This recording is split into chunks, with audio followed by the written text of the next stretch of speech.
Well, the heat wave continues, Watson. According to the latest weather report, there's no sign of it abating. Well, I suppose after such a cruel winter, one should be grateful. It can't last indefinitely. Look here, Holmes.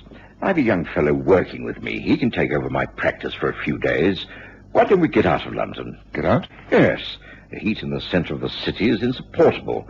Let's hire ourselves a pony and trap, pack a few things in a rucksack, and take to the open road. Stay at inns wherever we like, walk, swim, fish. Well, just relax and enjoy the sunshine. We both need to get away, and this is an ideal time. What do you say?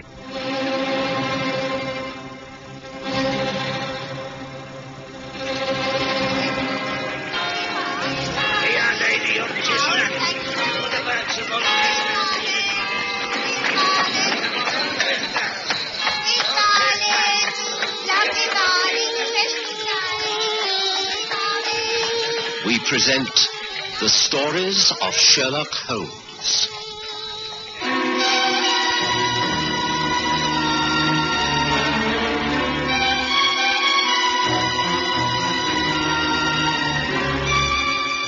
Tonight, David Rensberg's will.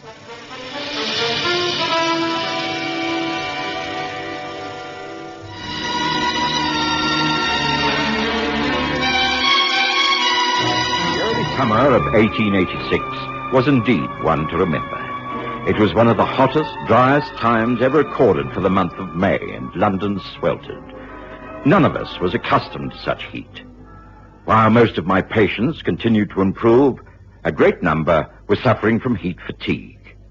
Of course, the trains to the seaside towns were crowded, but it seemed to me that the quiet peace of the open English countryside held out the best promise of relief. Sherlock Holmes loved London. In fact, I don't think he was really happy anywhere else. But he saw the sense of my argument and agreed to my suggestion. It was easy for me to hire a pony and carriage from the hostelry in Bickenhall Street, and so off we went. Our plan was to simply follow the country lanes through Hertford and Buckinghamshire. Now, you must admit, Holmes, that this is a splendid idea. Just look around. Wild roses are already out on the hedges. Birds are singing. The wild grasses shimmering on the banks each side of us. Not a cloud in the sky. It is, of course, very beautiful. It's downside better than those pea-soup fogs and the bitter cold of a few months ago. Thank goodness all is peaceful here. I don't know about you, but I'm getting quite an appetite. Well, surely you must come across a country inn very soon. Well, according to this map, we're some miles from a village called Little Sutton in the Wold. Well, that may be it down there. What a view. Shall we stop for a few minutes, Holmes? I could do with a breather. Oh, very well. I'll take the reins later. There. Go. Oh, let's get down and stretch our legs. Well, certainly a great sight. An undulating patchwork of different-colored fields stretching as far as the eye can see.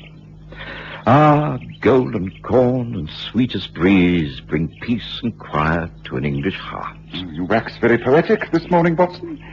I appreciate the tranquility of all that lies before us, but I do confess that to live amongst all this for very long would become unsatisfying. One needs mental stimulation. Oh, I should have thought you had had enough of that to last a lifetime. And thank goodness we've escaped from crime and violence, at least for a short while. Personally, I've seen so much pain and suffering that I could cheerfully... Some travellers are in a hurry. The road is quite narrow. Good job we pulled off to the side. What was that? Holmes, the driver's lost control. Get me to that horse.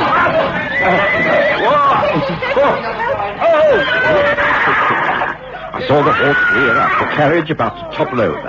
The driver lost the reins, and unless the animal was controlled, I knew there'd be a dreadful disaster. Instinctively, and almost without thinking, I threw myself forward, grabbing at the horse's head. Found the bridle, hung on. My weight slowed him down. I was conscious of being dragged forward. There was a pain in my shoulder. My arms seemed to be wrenched out of their sockets. Suddenly, I felt a searing stab of agony. Mercifully, all went dark and silent. How is he, Doctor? He'll be all right. He's broken a few ribs. I don't like the look of those bruises. But if you ask me, he's been extremely lucky. Should he be taken to hospital? Oh, no. He's a very strong man. Let him lie here in this comfortable room at the Dappled Duck. You have no immediate plans? No, we were taking a country tour with no definite plans. As long as he's comfortable and in no danger. Oh, no. He's a medical man himself, I understand. Yes, that's right.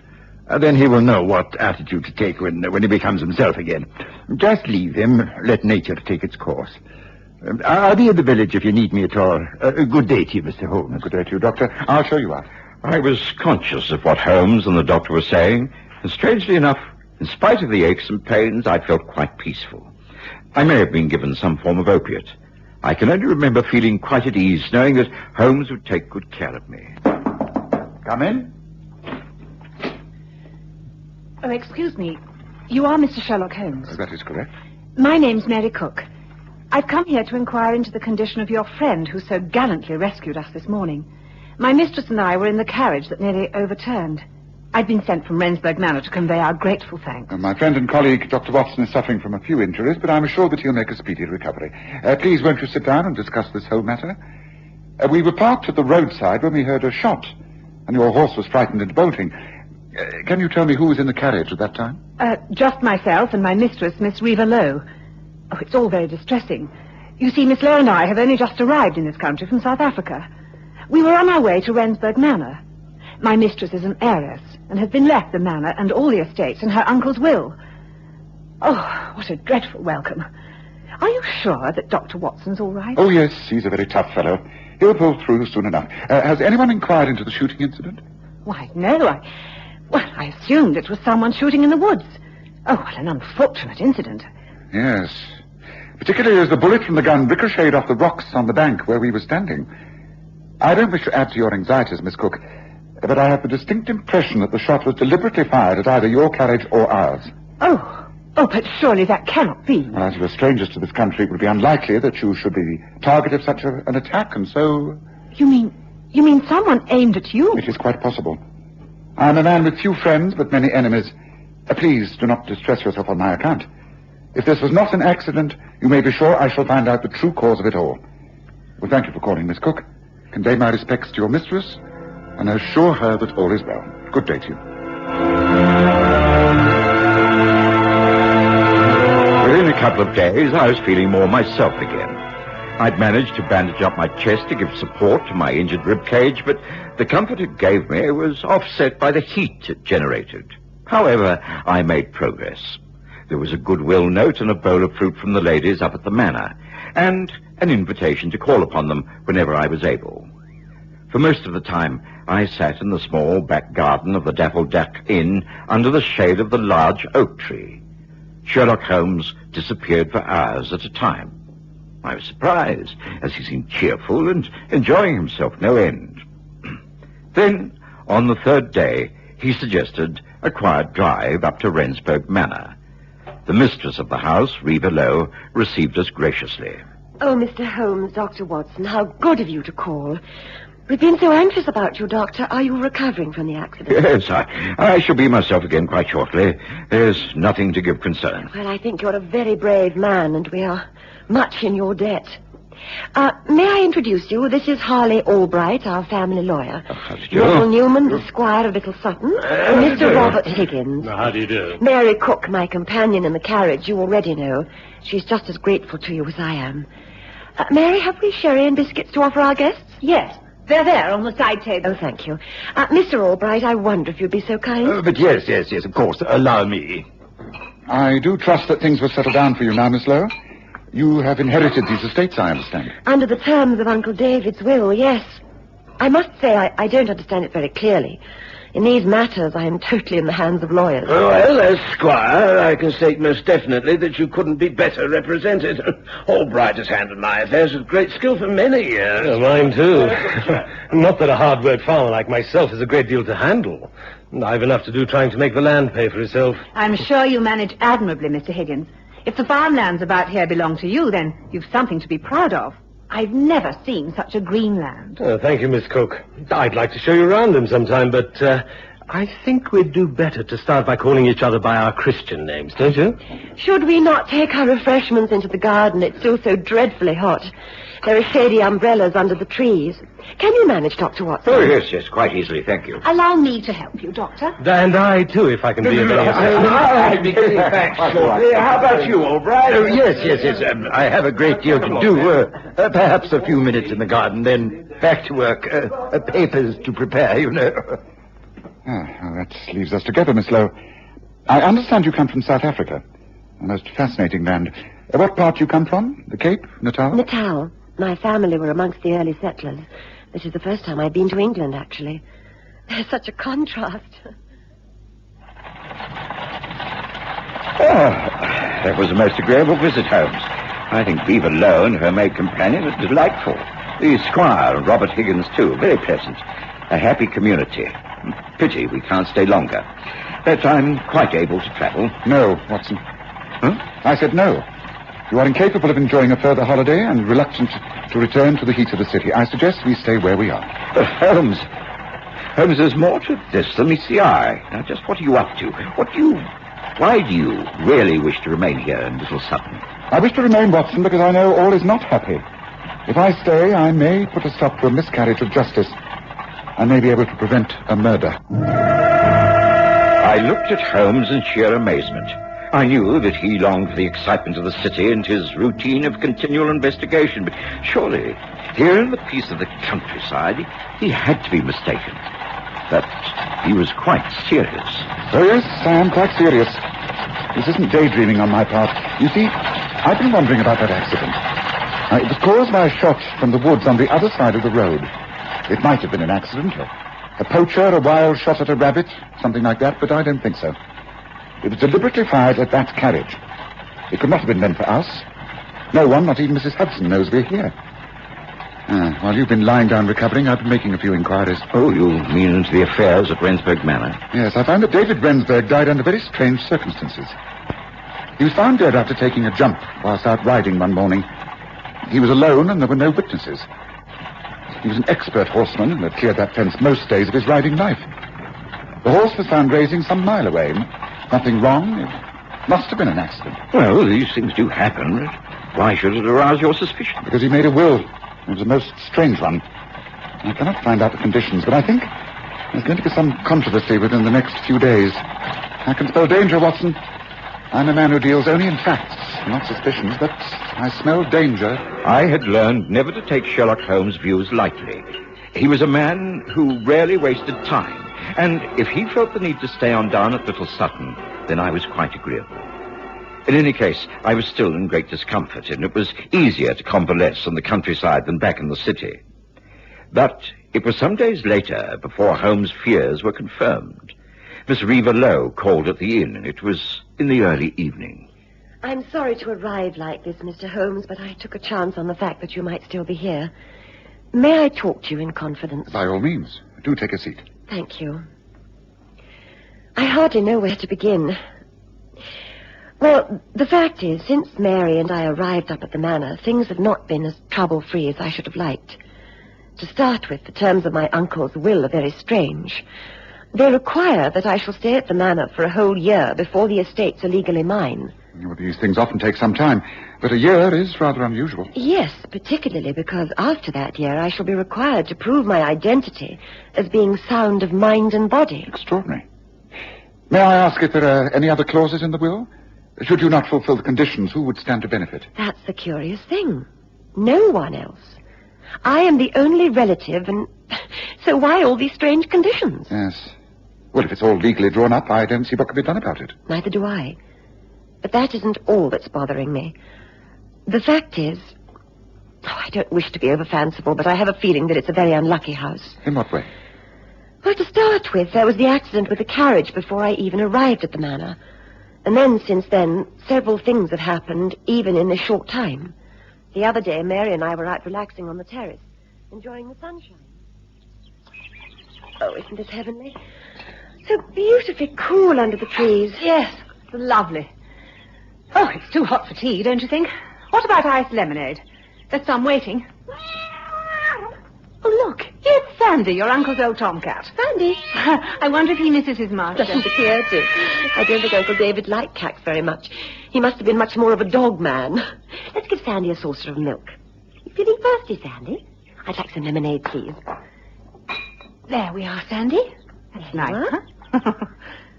Well, what are the rest of your plans for today? Mr. Albright is preparing some papers for signing. He should be here any moment. Then the Squire and Robert are coming for luncheon. Incidentally, I think Robert is becoming very attached to you. He talks of nothing else. You must be imagining. What is the matter? What's the matter with Sandy? Sandy? He seems to be having some sort of fit. Oh, I think... No. Oh, he's lying so still now. I think he's dead. Oh, no.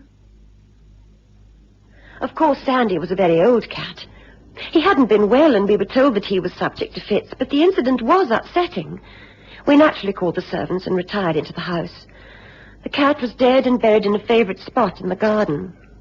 Well, I thought nothing more about the incident until noon today. It's been yet again another boiling hot day. Mary was about some duties in the house, and I borrowed her green and white parasol and stepped out into the garden. I wandered quietly across the lawns, returning to the house along the open terrace. I was happy, humming to myself, at peace with the world, when...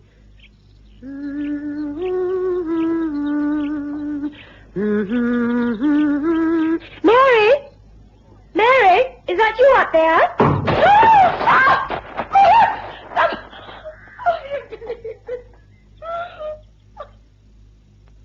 It was all over so quickly, Mr. Holmes. I was on the terrace when I thought I heard a sound from above. I looked up at the veranda, and then one of the heavy flower pots containing pink geraniums crashed down towards me. I just had time to jump aside before it broke into pieces on the tiles.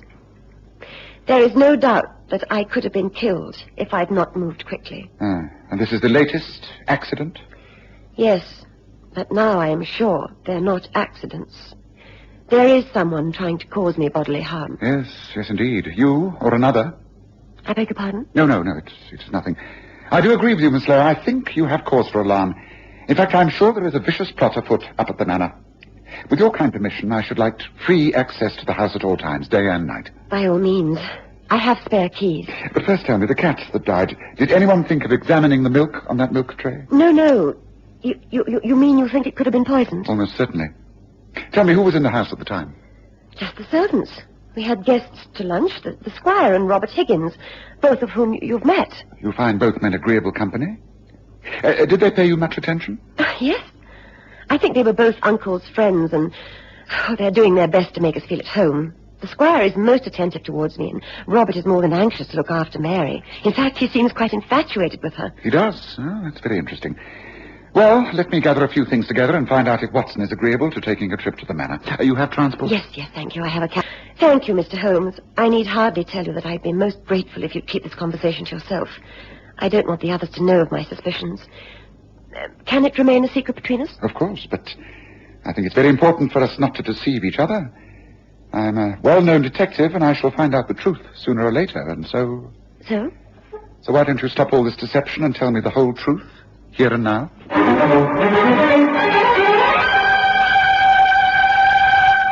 Of course, I agreed to accompany Holmes up to the manor.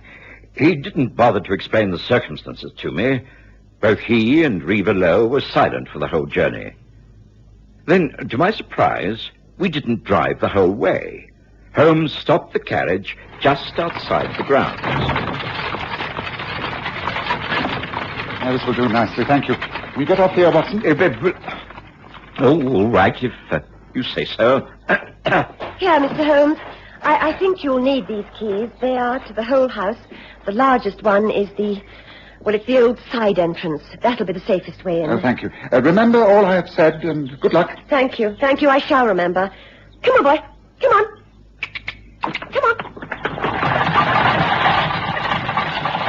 Now, look here, Holmes.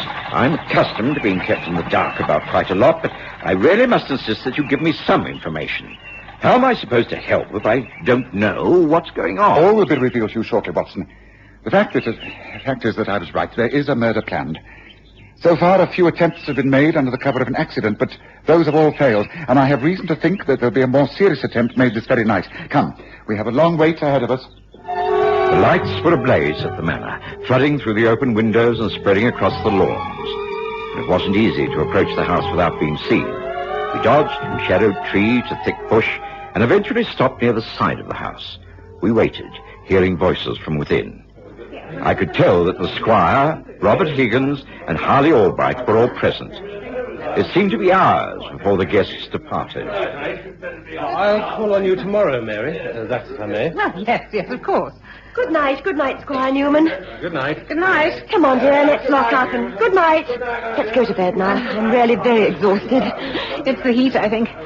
Oh, it'll be difficult to sleep tonight, even with the windows wide open. Oh, listen, thunder. Well, a good storm may break the heat. Come on, let's lock up. Oh, it was a most pleasant evening, don't you think? Come, Watson. The time has come to take up our positions. We enter by the side door and climb the servants' stairs to the bedrooms. Then I'm afraid it'll be yet another long wait. Come. I followed Holmes, and we gained entrance to the house without being seen.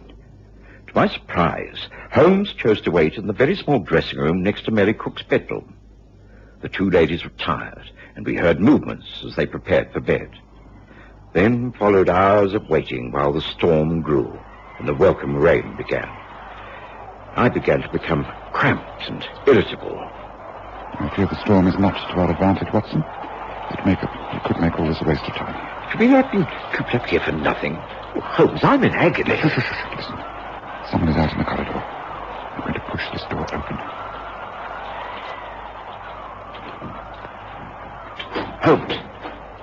Holmes, this is Mary Cook's bedroom. Surely if there's danger, we should be guarding Reva Lowe. Shh, quiet.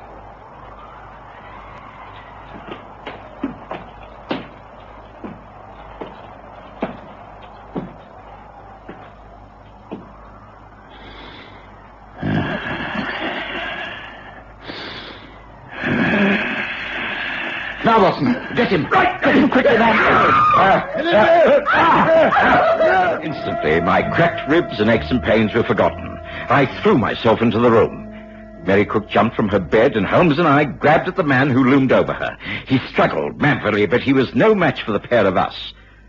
Overpowered, with wrists tied behind his back, Harley Albright, the lawyer, glowered at us as Reva Lowe entered the room. Just what do you think this means, Mr. Holmes? It means that you will be facing a charge of attempted murder, Albright. Mary, are you all right? Yes, thank you, dear. The game's up, Albright. I knew there was something wrong from the moment these ladies arrived in this place. Incidentally, I think I'd better explain, Watson. The two of them changed places. This is really Reva Lowe. And this lady who posed as the heiress is a hired protector. You are a brave woman. Thank you. It was a job. Reva approached me because she'd received a letter in South Africa from her uncle saying that he thought someone was trying to kill him. He was killed by Albright's loosening the girth of his saddle before he went jumping. Then when you arrived, he set about trying to kill again. Only he knew the switch had been made, and the person he wished to kill was known as Mary, not Reva. The parasol you borrowed made him think it was Mary underneath the veranda. And that's why we guarded this room tonight. Watson and I caught him red-handed. It had to be him. It couldn't be anyone else. You killed to cover up for all the money you've been swindling out of the estate, isn't that right, Albright? Oh, yes. There's no need to reply. You'll have plenty of opportunities for that at your trial.